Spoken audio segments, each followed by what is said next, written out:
달마의 마지막과 관련된 이야기들 해드리겠습니다. 강남에서 못 있고 강북으로 간 것도 그렇고 뭐 그런 식의 스토리가 나오는 거예요. 달마가 맨 마지막에 누가 죽인다라고 말이 나오냐면 이게 선종기록에서만 나오는 거예요. 보리우지 3장하고 광통률사라고 하는 사람이 독 탄 음식을 보낸대요. 그런데 달마가 나중에 그걸 이제 안 먹고 뭐 이러다가 나중에 결국 먹고 죽었대.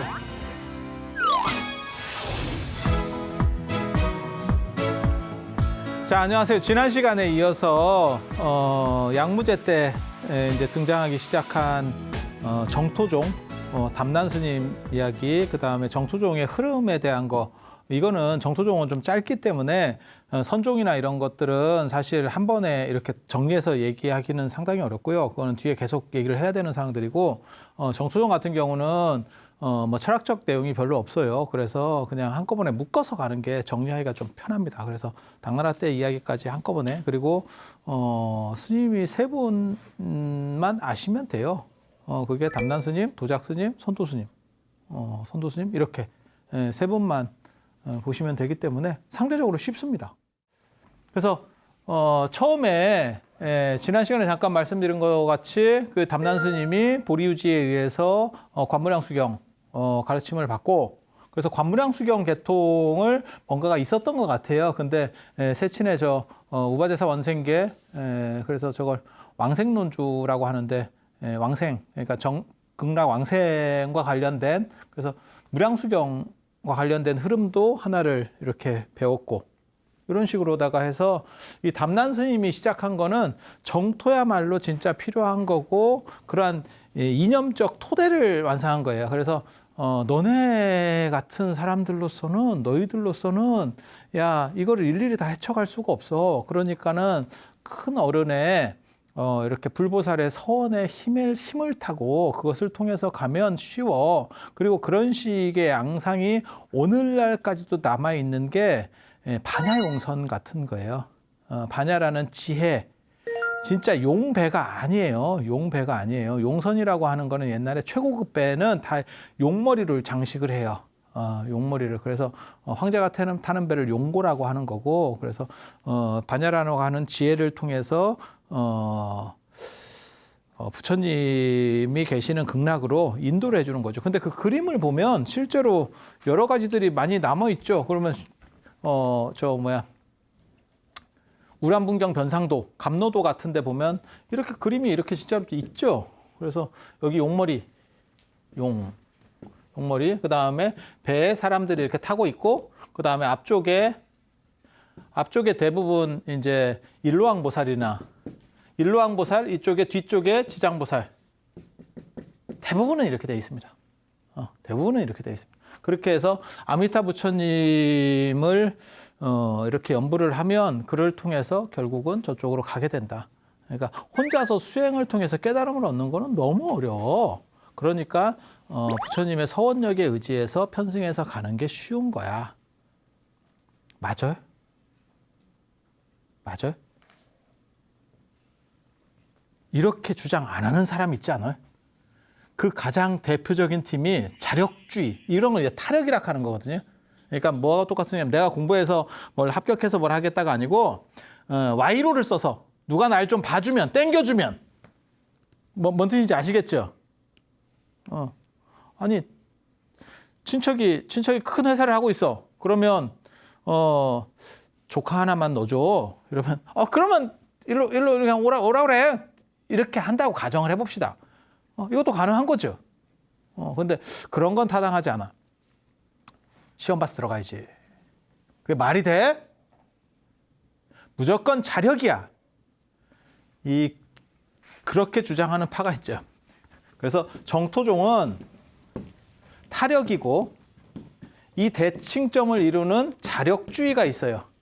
누굴까요? 선종이에요. 수행을 통해서 깨달음을 얻고, 그 깨달음은 지금.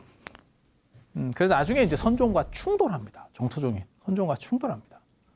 지금 현재 한국 불교에서는 저게 충돌 안 하고 대충 이렇게 섞여 있어요. 대충 섞여서 잘 돌아가는데 원래는 이제 충돌하는 얘기들 나중에 잠깐 제가 해드릴게요. 그래서 서로 한쪽에 왜냐하면 서로 추구하는 방식이 너무 다르기 때문에, 예, 너무 다르기 때문에 한쪽은 스스로 헤쳐가겠다는 거예요. 그리고 선종 같은 경우는 특징적인 게 먹고 사는 문제까지도 스스로 해결하겠다 이렇게 나오는 거예요. 그래서 선농일체, 그래서 농사지어서 내가 가겠다. 뭐 신도한테 의지하고 자식이 필요 없고 그게 선종 사찰이 나중에 산으로 가는 이유 중에 하나예요. 산으로 가니까 신도가 없어. 그러니까 그냥 이렇게 어느 정도 해먹고 뭐 이렇게 가는 거예요. 그런 스토리에서 나오는 그 유명한 얘기 있잖아요. 일일부작이면 일일부식이다. 하루 일하지 않으면 하루 먹지 않는다. 그런 얘기까지 나오는 거예요. 그게 이제 부처님의 원래 정신하고는 좀 많이 다르죠. 그러니까 중국화되는 거예요. 중국화되는 거. 이 중국화되는 이야기는 제가 또 나중에 통일이 되고 실제로는 중국화되는 거는 불교가 중국적으로 완전히 이렇게 재편되는 거는 통일왕조가 들어서야 돼요. 통일왕조가 들어서면 중국적인 하나의 룰을 만들어야 되고 거기서 한족이 제일 많으니까 거기에 맞는 방식으로 재편되게 되겠죠. 그러니까 왕조가 통일이 안 돼 있으면 이렇게 찢어져 있어요. 그래서 다른 생각들이 이렇게 있는 거고 쉽게 말해서 우리도 삼국시대 같은 경우는 백제 컬러가 다르고 그다음에 신라 컬러가 다르고 고구려 컬러가 다르겠죠.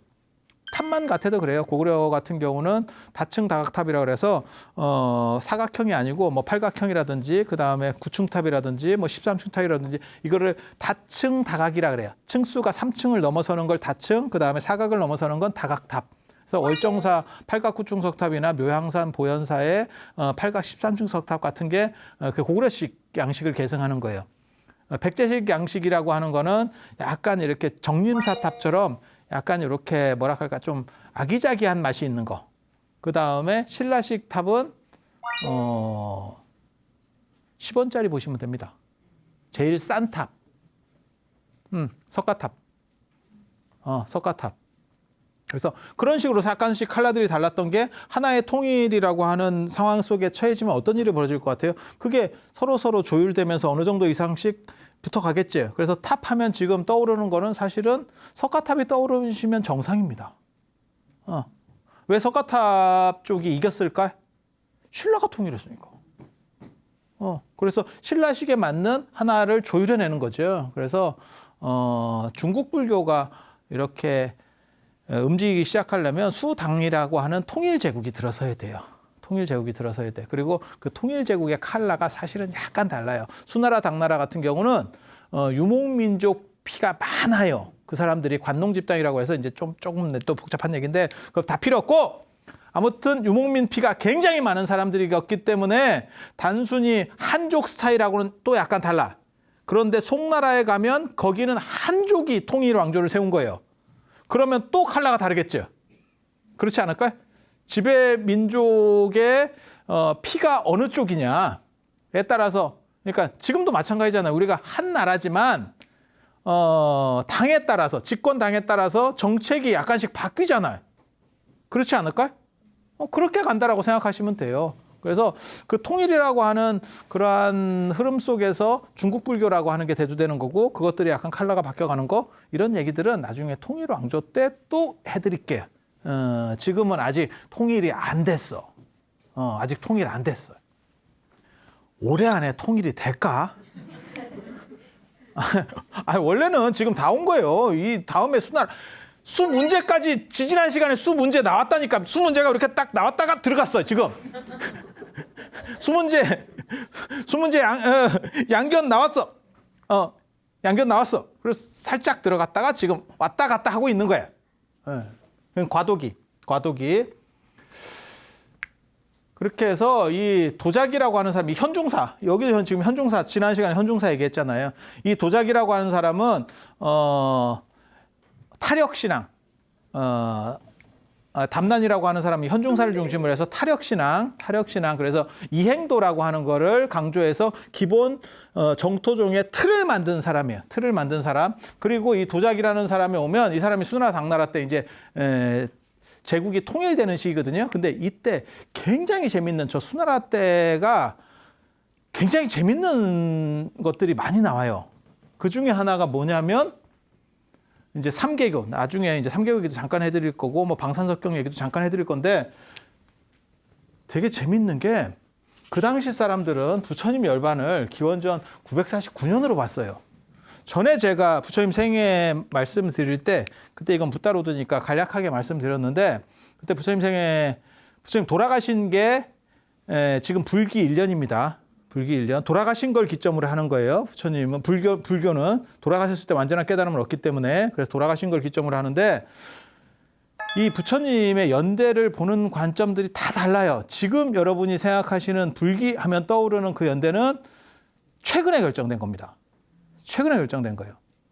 60년대인가 뭐 그때 스리랑카 불교도 대회에서 뭐 결정됐을 거예요. 그래서 이거 최근설이고 예전에는 생각들이 다 달라요. 그리고 나라마다 달라. 나라마다 좀씩 달라. 그래서 중국은 일반적으로 949년이라고 봤어요. 돌아가셨을 때가. 그런데 정법, 상법, 말법이라는 게 있거든요. 이게 말법이 이제 말세라고 생각하시면 돼요. 말세. 예. 정법이 500년 동안 가고 상법이 1000년 동안 가고 말법이 10,000년 동안 간대요. 이게 좀 약간 다른 설들이 있는데 그냥 가장 일반적인 게 이거예요. 그렇게 해서 이 정법 시대는 부처님이 손만 대도 사람들이 깨달음을 얻는데 손 대면 톡하고 터질 것만 같은 그대였던 시절이 정법 시대야. 이해가 됩니까? 상법 시대는 경전을 공부하고 그 다음에 불상에 절을 하고 기도하고 이러면서 그러면서 깨달음을 얻어가는 시대. 전에는 손만 대면 됐는데 지금은 손만 대면 안 되고 좀 계속 이렇게 머리를 해가지고 이렇게 계속 해야 되는 시대. 이해가 됩니까? 말법 시대는 골로 가는 시대. 잘 안 돼. 쇠가 빠지게 해도 안 된대. 쇠가 빠지게 해도 안 된대. 그런데 이런 식으로 요거는 이제 3개교에서는 요게 1개, 2개, 3개예요. 그래서 3개교.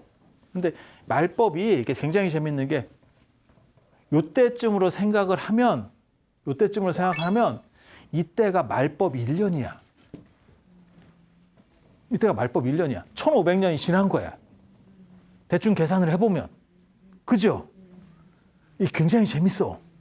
그래서 말법 시대가 도래했대. 근데 저 말법 시대가 도래할 때 또 무슨 일이 있었냐면 북주 무제 폐불이 있었어요. 그게 말법이래서 되는 거다라고 이렇게 생각을 하는 거예요, 사람들이. 그래서 이런 말법 시대에는 수행에서 택도 없다라고 생각하는 사람들이 나오는 거예요. 그래서 그때는 염불해야 된다. 그러니까 이때만 하더라도 이때도 이제 그런 생각들이 조금씩은 있었지만 이때만 하더라도 아미타 부처님의 서원에 편승해서 가면 훨씬 편하다라는 거라면 이쪽은 이제 훨씬 다급해진 거예요. 더 다급해진 거야. 그래서 일반 수행 갖고는 택도 없고 진짜 누가 끌어주지 않으면 저 말법 시대가 시작되는 시점에 그 근처에 북주 무제의 폐불이 있으니까 야 이거 봐라 진짜 이거 이렇게 되는 거 아니야? 사람들은 그렇게 생각했던 거야. 그 당시 사람들은. 그래서 이런 때는 수행이고 뭐고 이걸로는 택도 없어. 무조건 위에서 땡겨줘야 돼. 그러니까 80년대 90년대 초반까지 취업 잘 되고 진짜 막 고성장 시대에는 그냥 원서만 내면 돼. 그리고 실제로 스카이에 나온 사람들은 면접 보러 안 가도 됐다는 얘기가 있을 정도로 그 정도로 일자리가 넘쳤어요. 근데 지금은 어때요? 일자리가 없지. 그러니까 누구라도 비벼서 들어가려고 하는 거지. 그러니까 지금 이런 게 말법 시대래. 이런 게 말법 시대래. 그래서 좀 이렇게 땡겨주는 사람이 있으면 그게 그렇게밖에는 안 된대요. 아니 저 사람들 논리가 그렇다는 거예요. 이 현중사 아까 그 현중사예요. 저 담난의 현중사에 갔는데 거기서 담난 비문을 봤대요. 그래서 48세 정토로 그럴 것 같아요. 저렇게까지 오래 산다는 생각은 못했을 거고 48세 정도면 저 시절은 다 된 나이입니다. 지금 48세가 아니고 저 시절은 거의 인간 좀비급입니다. 그러니까 내가 저 48세가 되도록 깨달음을 못 얻었고 지금 좀 있으면 갈 것 같고 느낌상 그러면 연불 해서 다음을 좀 준비하는 게 좋지 않을까? 이런 쪽으로 기울게 좋겠죠. 그래서 담난 스님의 비문을 딱 보고 이쪽으로 전향했대. 그래서 연불을 얼마를 하냐면 하루에 아미타불 7만 번. 야, 이게 시간으로 도대체 어느 정도 나올지 모르겠는데.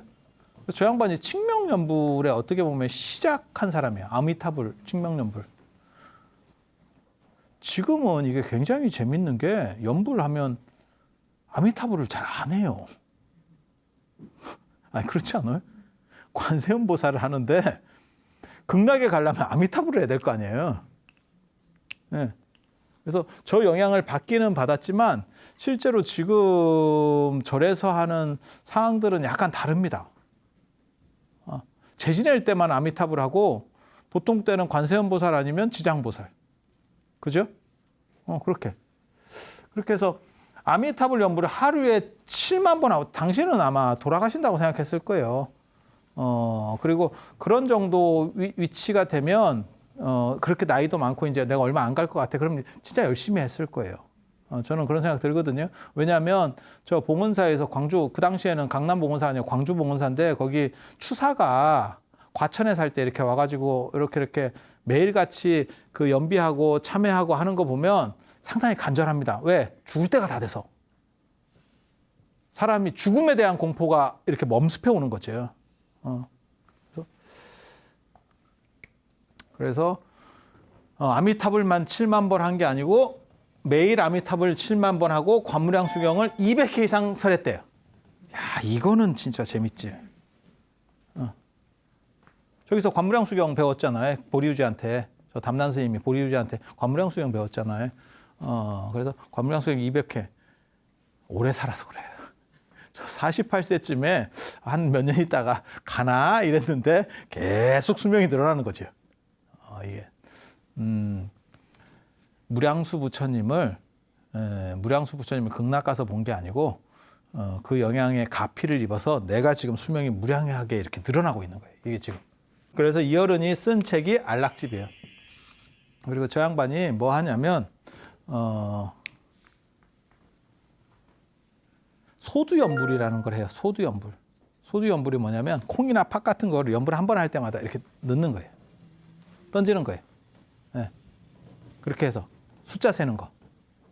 지금은 염주로 하는데 그 염주가 예전에는 그렇게 일반적이지 않았어요. 그리고 염주를 일반적으로 쓰기도 쉽지가 않죠. 왜냐하면 기계가 발전하지 않았다고 가정했을 때 동그란 염주 만드는 게 쉬운 건 아니에요. 일일이 다 깎아서 만든다고 생각해봐요. 이게 보통 일인가. 네. 그래서 그 소두연불. 그래서 콩이나 팥 같은 걸 이렇게 던지면서 계속 연불하는. 그리고 염주 만들어서 자기가 이렇게 염주 같은 것도 깎아서 이렇게 계속 줬다. 뭐 이런 얘기들이 있어요. 그래서 칙명연불이라고 하는 것을 처음 시작한 분이 저분이에요. 저분. 그래서 그때는 또 아미타불만 했는가 봐. 아미타불만 했는가 봐. 그런데 선도 스님이 오면 나무 아미타불이에요. 그냥 아미타불이 아니고 이게 굉장히 재밌어요. 전에 그 달마대사 그 낙양가랑기에 보면 달마대사는 나무만 했거든. 나무 이러면서 귀합니다 이러면서 탑은 이렇게 돌아야지. 오른쪽으로 이렇게 돌았다라는 얘기가 있는데 이쪽은 또 아미타불만 하고 저쪽은 또 나무 아미타불이고 아미타불께 귀합니다. 그러니까 지금 나무 아미타불 한다라고 하는 게 사실은 여기서 이제 시작이 된 거죠. 그래서 이 양반이 종남산에서 이 양반이 현중사에서 이 양반이 직접 배웁니다. 이 어른은 저 양반한테, 그러니까는 저 담난 스님한테 직접 배운 건 아니고 돌아가셨으니까 비석을 받다는 얘기잖아요. 그러니까 서로 끊어져 있었던 거고 가서 그 비석 읽다가 감화돼서 내가 이렇게 해야겠다라고 하는 거고 이 어른은 지금 현중사에서 배워요, 직접. 그래서 관무량 수경 이거 200번 이상 하셨다 그러잖아요. 200번 하는 거 배우고 그래서 16관법도 배우고 그래서 관무량 수경 중심으로 이렇게 흐름이 바뀐다는 걸 알 수 있어요. 이 담난 스님 때만 하더라도 관무량 수경하고 무량 수경하고 그러니까 우화제사 원생객 이런 식으로 두 가지 패턴이 보인다면 이쪽으로 오면 이제 관무량 수경 중심으로 점점 흘러가는구나 라는 걸 알 수 있어요. 그래서 16관법도 배우고 그리고 종남산에 오래 사셨대. 이게 종남산은 굉장히 중요하거든요. 종남산 이게 장한 남쪽에 있는 산이 남산이에요. 남산. 그래서 서울 남산, 경주 남산이 있는 것도 이 영향을 받은 거예요. 남쪽에 있으면 남산. 그런데 저게 진령산맥 끝이거든요. 그래서 종남산이에요. 끝쪽에 있다 그래서 종남산.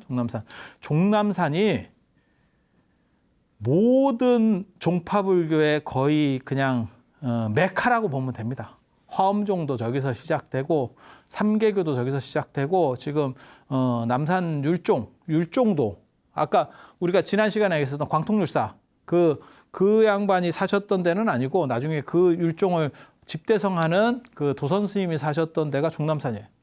그래서 저 종남산에 아무튼 장안 남쪽에 좋은 산이 있는데 이 산에 이게 진령산맥이 이렇게 있는데 여기에 스님들이 수두룩합니다. 그리고 여기서 어느 정도 이상 딱 영향력을 가지면 장안으로 치고 들어와요. 장안으로 치고 들어와요. 그리고 장안이라고 하는 도시는 아시다시피 수나라 당나라 때 최고 도시. 다 기가 막힌 거지. 그래서 그런 식 구조들이 나타나거든. 그런 식 구조가. 그래서 이 양반의 영향력이 이 당나라 때 이분은 당나라 때 사람이에요. 당나라 때 이어른을 중심으로 해서 정토종이 확 커지는 거죠. 종남산 오진사. 저게 제가 예전에 저기를 한번 갔었는데 지금은 절 이름이 바뀌었더라고요. 근데 탑이 이렇게 위에가 허물어진 탑이 있더라고요. 향적산가? 선도의 향적산가? 그때 그게 아마 오진사쯤 되는가 어쩌는가 잘 모르겠다. 그건 정확하진 않고 아무튼 관무량수경소 4권 그다음에 오부 9권의 책 이런 분들의 특징이 책을 많이 쓰지 못해요. 오부는 5종류의 총 9권의 책 이런 뜻이거든요. 책을 많이 쓰지 못해. 책 많이 못 쓰는 이유가 뭘까요? 연불 해야지. 책 쓸 시간이 어딨냐? 연불 해야지. 이거 봐봐. 연불만 한 게 아니고 아미타경을 10만 번 필사했대. 야, 이게 가능한가? 그리고 정토 변상이 저 관무량수경 영향일 거예요. 정토에 대한 그림. 그러니까 극락에 대한 그림을 300장을 그렸다는 거예요. 그래서 이렇게 보면 무슨 일이 벌어지는 줄 알 수 있냐면 처음에 담난 스님 얘기할 때는 관무량수경과 관경과 관무량수경을 줄이면 관경이거든요. 그 다음에 무량수경이 보인다는 거. 그게 관경 중심으로 갔다가 두 번째 도작 스님 때는 관경 중심으로 갔다가 세 번째 선도 스님이 오면 관경과 아미타경으로 온다. 이렇게. 그리고 이 세 개를 합쳐서 정토삼부경이라고 한다. 이렇게. 그렇게 해서 이제 교화를 하고 이게 당나라 때 쉬우니까 보편성이 있는 거죠. 그렇다 보니까 쫙 벌어지기 시작하죠. 다른 섬론종 나중에 이제 다음 시간에 그런 얘기를 해드릴 건데 섬론종, 법상종 그 다음에 이런 종파들은 사실은 어려워요. 근데 이거는 연불한다는 거는 이거 외연이 굉장히 넓잖아요. 아니 그렇잖아요. 지금도 되는 절의 가장 큰 특징 중에 하나가 뭐냐면 기도를 열심히 한다. 누구든지 할 수 있고 너도 돼 이거잖아요. 근데 공부는 해보면 안 돼요, 잘. 미안한 얘기인데 이게 그렇게 쉽지가 않습니다. 그래서 우리 같은 사람이 귀하잖아. 근데 귀한 대우를 잘 안 해줘요. 이게 한국 불교의 특징이라. 나도 귀하고 싶어. 근데 이거 너무 비호감으로 나갈 것 같은데. 내가 아니야. 근데 저 어른이 저 연부를 이제 확립을 해서 저것만 하면 그리고 그게 될 수 있는 게 뭐냐면 아미타경에 보면 10번만 읽으면 나무 아미타불이라고 10번만 하면 그러니까 이게 10번 아니면 10번 이상이에요. 근데 이 나무 아미타불을 10번만 하면 부처님의 아미타 부처님의 48원회에서 극락에 간다. 라고 하는 게 있어요. 극락에 간다라고 하는 내용이 있어요. 그래서 저렇게 연불들을 계속 하는 방식으로 정토는 진화를 해나가는 거고 그걸 열심히 하는 거예요. 그리고 중국의 목탁이 있어요. 그걸 이렇게 치면서 하는 거죠. 그래서 세력이 쫙 늘어나요. 지금도 어떻게 보면 우리가 조계종이나 이렇게 보면 선종이라고 하지만 실제로 절에서 하는 거는 대부분 저 정토라고 보시면 됩니다. 정토하고 또 다른 게 뭐가 섞여 있냐면 밀교, 천수경 이런 거 보면 신묘장구 대단하니 못 알아듣잖아요. 그런데 하는 거가 대부분 밀교라고 보시면 돼요. 그러니까 그 두 가지가 이렇게 섞여 있다라고 보시면 돼요. 그런데 재밌는 게 여기서는 극락에 가야 되니까 당연히 나무아미타불을 하고 10번 이상 하면 당연히 좋은데 그 이상 더 많이 해서 이제 어떻게 보면 연불 3매까지 들어가는 거죠. 연불 3매까지 들어가서 이게 외연이 계속 넓어지니까 선종, 나중에 이제 선종과 제가 충돌한다 그랬잖아요. 선종 입장에서는 저게 마뜩 차는 거지. 우리는 스스로 뭐 깨달음을 얻는다고 생각하는데 너네는 숟가락만 얹어서 가려고 하느냐? 이렇게? 야, 뭐 장난해? 이렇게. 그래서 선종에 보면 선종에 이제 가장 대표적인 이 총서라고 할 수 있는 이게 5등록이 있는데 그 중에서 이제 송나라 때 만들어지는 경덕년간에 만들어진다 그래서 경덕전등록이라고 합니다. 1700공안이라는 말이 사실은 거기에서 나오는 얘기거든요. 그런데 이 1700공안 중에 뭐가 나오냐면 두 가지 이제 저 연불을 비판하는 내용들이 나와요. 그 중에 하나는 그렇게 했다는 거예요. 시어머니가 연불을 계속 하고 있었대. 이렇게 앉아가지고 집에서 계속. 그랬더니 며느리가 시어머니를 불렀대. 시어머니? 여기. 에? 어머니? 어머니? 네, 그럼 어머니. 그래 불렀대. 그러니까 연불하다가 이렇게. 근데 모르는 척을 하더래. 이놈이 안 모르는 척해. 그래서 내가 잘못 들었나? 그래갖고 또 자기가 연불을 이렇게 계속 나무아미타불 연불을 하고 있었대. 그렇게 연불을 하고 있었더니 또 부르더래. 그래서 이렇게 딱 이놈이 또 모르는 척을 하더래. 그래서 그런가? 그런데 이제는 연불을 집중을 한 게 아니고 이놈이 또 부르는가를 생각을 하고 있는 거지. 너 걸리면 죽어. 이제 이런 거네. 내가 분명히 들은 것 같은데. 그래서 얘가 세 번째 부를 때 바로 반응을 했대. 이게 어른을 놀리는 것도 아니고 말이야. 지금 시어머니 며느리 관계가 아니잖아요. 이게 지금 옛날 얘기를 하는 거예요. 지금 당나라 때 얘기를 하는 거예요. 그러니까 그 당시 이게 서슬이 퍼런 때인데 어디 시어머니를 놀리느냐. 이제 그렇게 얘기를 하는 거예요. 뭐 얘기했으면 대답을 해야지. 아니 불렀으면 뭐라고 말을 해야지. 이게 뭐 하는 짓이냐? 이랬더니 며느리 왈 어머니는 제가 3번 불렀는데도 이렇게 성질을 내시는데 아미타 부처님은 얼마나 화가 나시겠어요. 이렇게 요즘 며느리 같이 이렇게 조근조근 따졌다는 거예요. 그게 연불하는 사람을 꼬는 겁니다. 정확하게 말하면. 뭔 뜻인지 아시겠어요? 계속 부르기만 한다고 뭐가 돼요? 지금 그 얘기를 하고 있는 거야. 선의 입장에서. 그러니까 이건 정토의 입장이 아니에요. 왜 선에서는 이렇게 꼴까? 또 꼬는 게 또 있어요. 이거는 내용을 아는 게 아니고 그냥 이름만 부르는 게 의미가 있어요. 라고 꼬는 거고 또 하나 꼬는 게 또 있어요. 거기 문헌에 보면 또 나와. 뭐가 나오냐면 앵무새한테 먹이를 주면서 나무아미타불을 가리킨대. 실제로 그 앵무새, 근데 앵무새는 거짓말입니다. 앵무새는 말을 못해요. 그거 내가 정확하게 안다고. 내가 앵무새를 키워봤거든 예전에. 내가 걔 말을 가르치려고 참 시도했. 앵무새가 아니고 말하는 건 구간조입니다. 그러니까 걔를 내가 고문했지. 내가 앵무새 진짜 고문을 했지. 근데 구간조를 이제 시키는 거예요. 그래서 나무아미타불을 가르친 거야. 먹을 걸 줘서. 이해가 되시죠? 그렇게 해서 앵무새가 사람이 지나다닐 때마다 나무아미타불 했을 때 10번 이상 하면 극락에 가냐? 이런 문제를 제기를 하는 거예요. 그거는 내용을 이해하지 못한 상황에서 부르는 것이 의미가 있냐? 이건 이제 본질에 대한 또 다른 어떻게 보면 이 문제 제기라.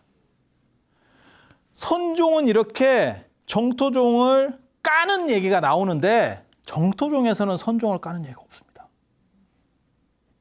이유가 뭘까요? 관대해서? 이유가 뭘까요?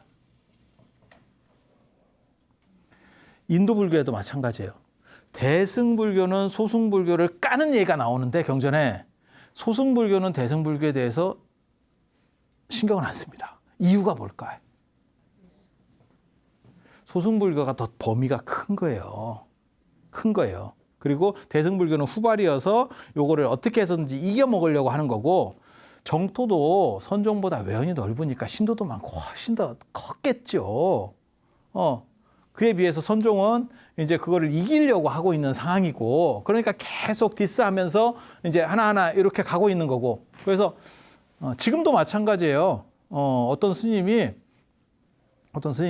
나는 뭐 연불이고 다 필요 없고 재지내고 이런 거 필요 없고 시민 선빵 하나 갖고 먹고 살게. 힘듭니다. 스님은 고난의 길을 겪고 있습니다.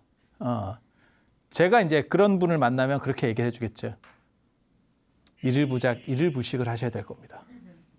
선농일치로 백장청규, 백장스님 같이 아마 그렇게 하셔야 될 겁니다.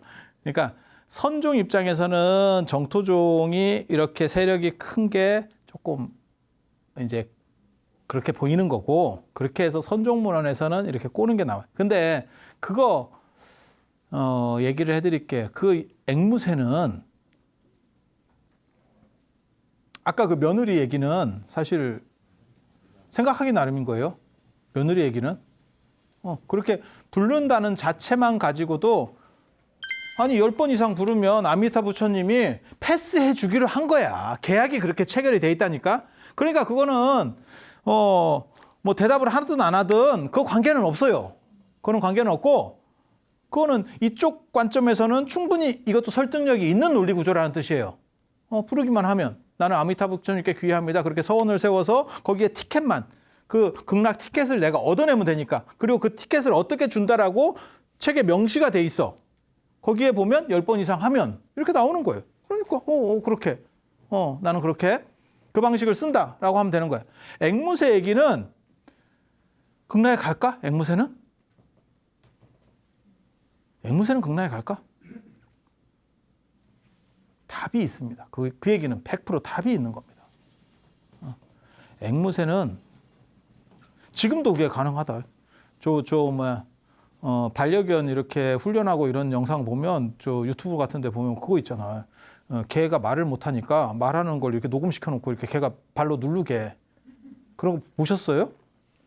밥 주세요. 뭐 이런 거 눌러. 개가 이렇게 누르면 말이 나와.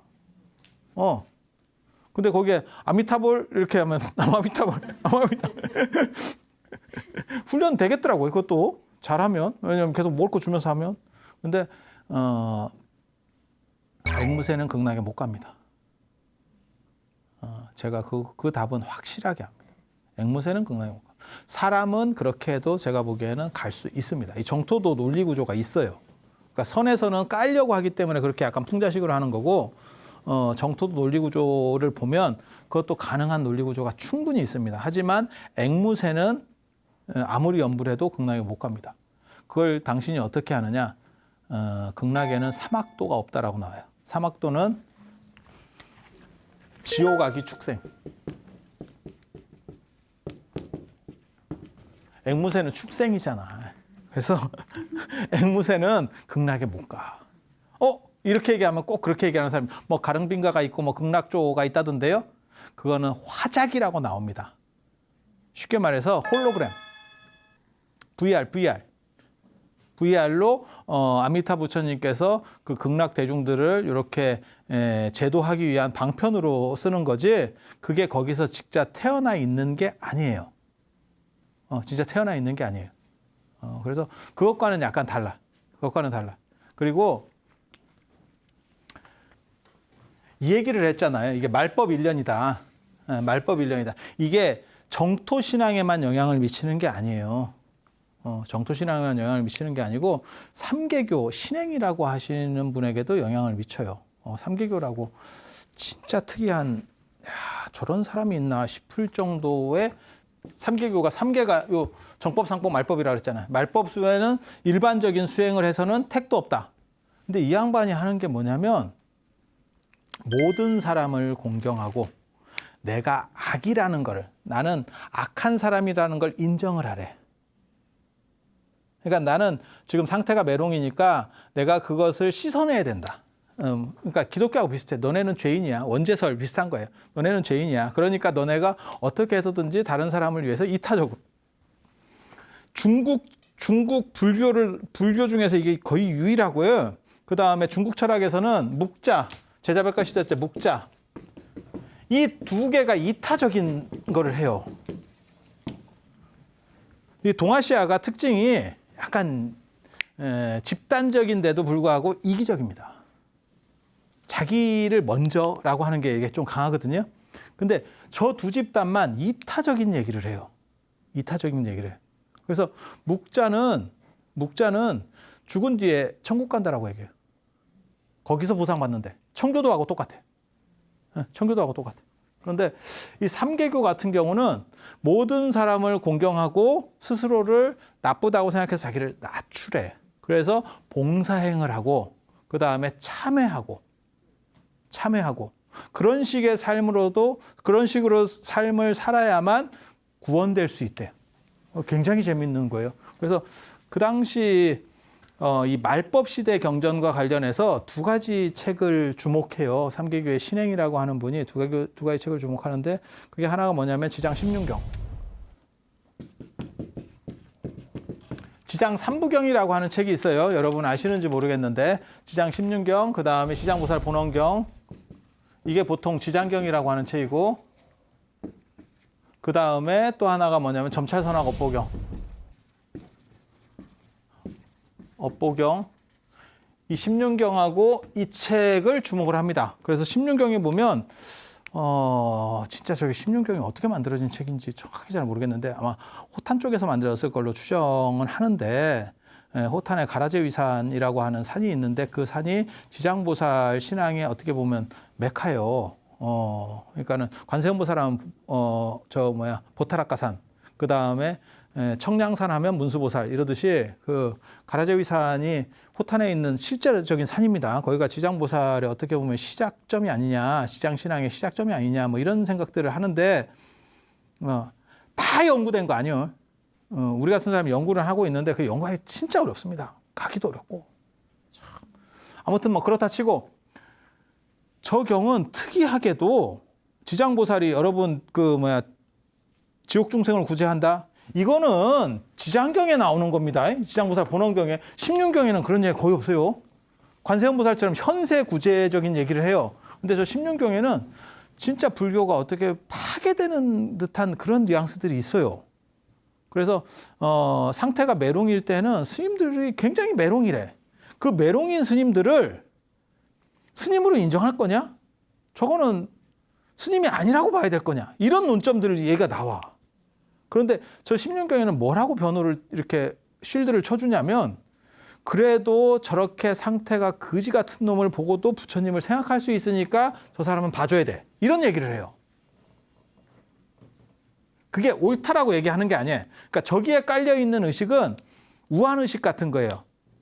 이렇게 막 이렇게 상태가 너무 안 좋은 상황에서 어떻게 그거를 극복할까에 대한, 그래서 저런 경전을 끌어대고 또 점찰선학 업보경은 불교에서 유일하게 합법적으로 점 볼 수 있게 만든 게 점찰선학 업보경이에요. 이렇게 주사위 같은 걸 만들어서 이렇게 던져. 그렇게 해서 거기에서 나오는 쾌가 있으면 그 쾌를 가지고 마치 토종빌 보듯이 보고 참여를 하는 거예요. 점의 특징이 뭔지 아세요? 점은 맞추는 게 목적이 아니에요. 네가 어떻게 될 거야 라고 얘기를 해주고 거기에서 네가 그게 싫어? 그러면 비방이 있어. 이해가 되시죠? 비방이 있어. 그게 부적이든 뭐든. 근데 불교에서는 그렇게 얘기하는 게 아니고 참회를 해. 저기서는 그렇게 나오는 거예요. 그렇게 해서 저 참회를 하고 사람들에게 베풀고 자기를 낮추고 그런 식으로 스토리를 전개하는 게 저 삼개교 신행. 백탑사라고 하는 절이 있어요. 저 종남산에 가면 거기가 이제 원래는 지엄 스님이나 저 지엄 스님 그다음에 저 두순 스님 이런 분들 계셨던 화엄종 사찰인데 저기 나중에 신행 스님이 저기에 탑이 들어서요. 돌아가시고 나서 탑이 들어서는데 거기에 삼개교 신도들이 너무 많아서 거기다가 그 신행 스님 옆에다 탑을 만들고 싶어 했대. 그래서 탑이 막 만들어져 가지고 백탑사예요. 탑이 지천사, 천지 삐까리 탑사. 그렇게. 근데 지금 가보면 그 탑도 한 개도 없고 그냥 겁나 큰 은행나무만 하나 있어요. 은행나무 맞을 거예요. 제가 거기 한 2번 가봤는데 탑은, 절은 되게 조그만해요. 좀 약간 쓸쓸한데 이런 식으로 말하는 사람들이 국민적인 인기를, 민중적인 인기를 엄청 얻습니다. 이유는 이타적이고 약자 편을 들어줘요. 약자 편을 들어줘. 그러니까 사람들이 대중의 인기가 굉장히 많아지고 그 다음에 저희 또 돈을 어디서 끌어들이냐면 있는 사람들에게 너는 악하다라는 걸 계속 강조해 줌으로 인해서 그 사람들이 죽음 나이를 먹고 이제 죽음이 계속 노출된 사회라고 그랬잖아요. 그래서 그런 사람들에게 희사를 받아서 그걸 없는 사람들에게 이렇게 환원시켜주는 그런 재분리 구조를 해줍니다. 근데 이렇게 되면 무슨 일이 벌어지냐면 국민들 인기, 백성들의 인기가 이쪽에 치솟아요. 이게 나라가 통일이 안 됐을 때는 이런 사람들을 봐줍니다. 왜? 여러 나라로 쪼개져 있기 때문에 이런 사람들의 지지를 받는 게 좋거든. 이쪽에 신도들이 많아요. 이런 데는 언제나 신도들이 많아. 봉사활동하고 막 이렇게 쇠가 빠지게 굴리는데 의외로 신도들이 많아. 그런데 저런 사람들을 제일 싫어하는 게 통일왕조에서는 저런 사람들 되게 싫어합니다. 왜? 반란의 소지가 있어. 그리고 국가가, 황제가 해야 될 일을 민간이 대신해. 이러면 정치적으로 조져버립니다. 그래서 통일왕조 시대가 되면 저 묵자가 날아가고, 진나라, 한나라 때 저 묵자가 날아가고, 그 다음에 수나라, 당나라가 들어서면서 저 삼개교가 날아갑니다. 삼개교가 날아갑니다. 그래서 저 삼개교라고 하는 것도 말법 시대에 나타나는 현상인, 말법이라는 인식 속에서 어떻게 수행할까? 한 사람은 정토 쪽으로 보는 거고, 한 사람은 헌신적인 실천을 통해서 우리는 구원받을 수 있다. 한 사람은 연부를 열심히 해서 부처님하고 파장을 맞춰서 나는 갈 수 있다. 라고 얘기하는 거예요. 그리고 이런 흐름이 나올 수 있었던 거는 바로 말법 1년 때문에 그런 거예요. 하지만 말법이 별로 없었지. 2000년에 휴거가 있고 세상이 망할 것처럼 했지만 지금 2020년이 돼도 아무 문제가 없지. 그럼 무슨 일이 벌어지겠어요? 저런 거 말고 또 다른 거. 그 또 다른 게 화엄, 선. 이런 쪽으로 이제 흐름들이 바뀌어가는 거예요. 물론 뭐 이제 법상종도 있고 그런 이야기들은 또 다음에 그 얘기 나오려면 아직 수나라가 가야 되기 때문에 좀 더 남았어. 한참 간다. 그리고 저기 이제 뭐 방산석경 이런 것도 사실은 내가 얘기해 주려고 그러는데 돌에다가 막 조각을 해요. 경전을 막. 왜? 저기 불상이나 이런 거를 금이나 금속이나 금속 청동이나 이런 걸로 만들어 놓으니까 다 녹여버리거든. 돌에다가 쉘이 막 그런 거 있는데 놀라운 이야기들. 다음에 제가 기억이 날지 안 날지 잘 모르겠지만 기억이 나면 해주고 안 나면 팔자련이 하시면 됩니다. 자, 그러면 오늘 이상 마치고 다음에 더욱 진기하고 흥미로운 이야기로 찾아뵙도록 하겠습니다. 자, 들어주셔서 감사합니다.